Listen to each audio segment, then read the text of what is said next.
Tumawag kayo, Doktor! Bilis! Tumawag ka! Sir Ed! Sir Ed! Jan, tawarin mo. Sir Ed, hindi ako si Johnny. Ako si JR, yung anak niya. Sir Ed? Salamat. Isusunod, Nino. Sir Ed! Sir Ed! Sir Ed! Ed! Ed! Ed! Pare, siya ba may gawa nito?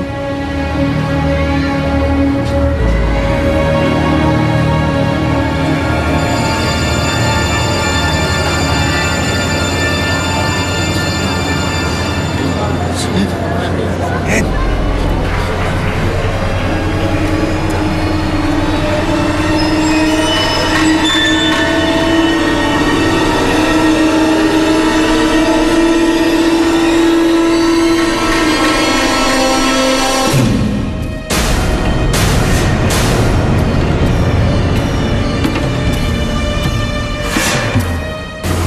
Patay na si Ed, anak.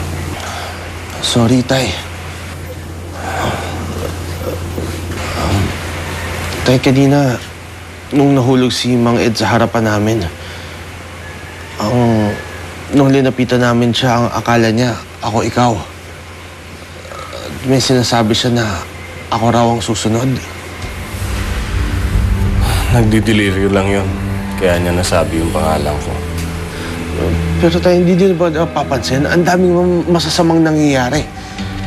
May bumura ng mga litrato. May pumatay sa principal. At nakita ko lahat ng gumagawa ng tay. Multo gumagawa. Tama na! Tapos na yun eh. Patay na si Sato, patay na si Ed. Pati na nanay mo patay na nang dahil sa... Ano, tay? Ano? Sino siya? Paano nadamay si nanay? Alam mo kasi anak, aksidente kami ng nanay mo noon eh. Meron kami pinagtatalunan. Nabangga kami. Meron ako nasabi sa kanyang masamang nagawa ko noon. Ubod ng sama. Kaya, yun, inabot namin. Namatay ang nanay mo pagkatapos itong nangyari sa akin. Ano naman ho yung naging kasalanan ninyo? Kalimutan mo na yun. Hindi ko na kailangan pang sabihin sa'yo. Baka mamaya madamay ka pa eh. Ang iniisip ng multo, ako, ikaw. Kaya sa ayaw at sa gusto mo man, damay na ako dito. Matagal ko nang pilit na kinakalimutan yun. Ayoko nang alalahanin pa dahil ayokong pati ikaw mapahamak pa. Baka kung ano pa mangyari sa'yo. Tay, kung hindi niyo sasagutin ang mga tanong ko, ako na lang mismo ang hahanap ng mga sagot.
Hello, Dana. Pwede ba tayo magkita sa school ngayon na, ha? Parang alam ko na yung sagot sa misteryo mo ito. May tinatago sa akin yung tatay ko. Parang may ginawa sila ng mga kaibigan niya noon, kaya may nagmumulto ngayon. Pero bakit sa'yo siya nagmumulto? Bakit sa'yo siya nakadikit? Dahil kamukha ko raw yung tatay ko nung kaedad niya ako.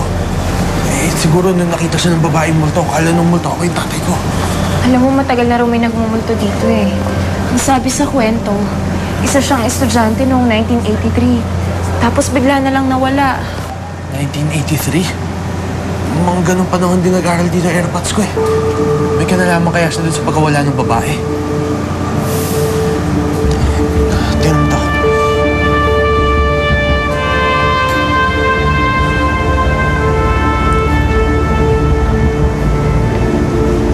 Bakit dito? Dahil nandito din siya.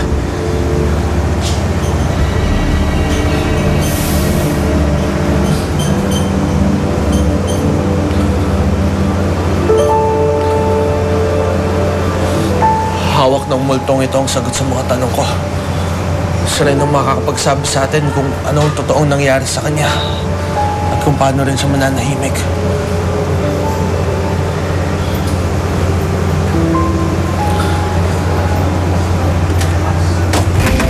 JR, huwag na tayong tumuloy. Kailangan kong harapin to.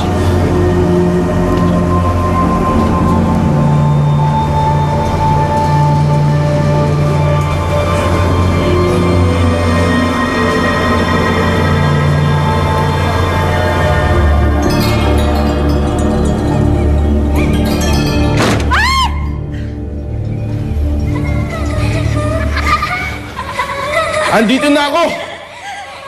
Kausapin mo ako!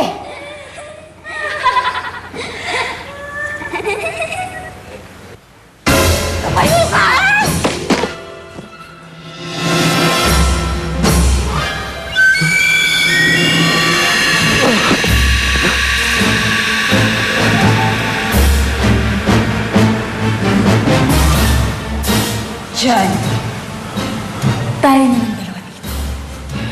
Magsasama na rin tayo sa wakas.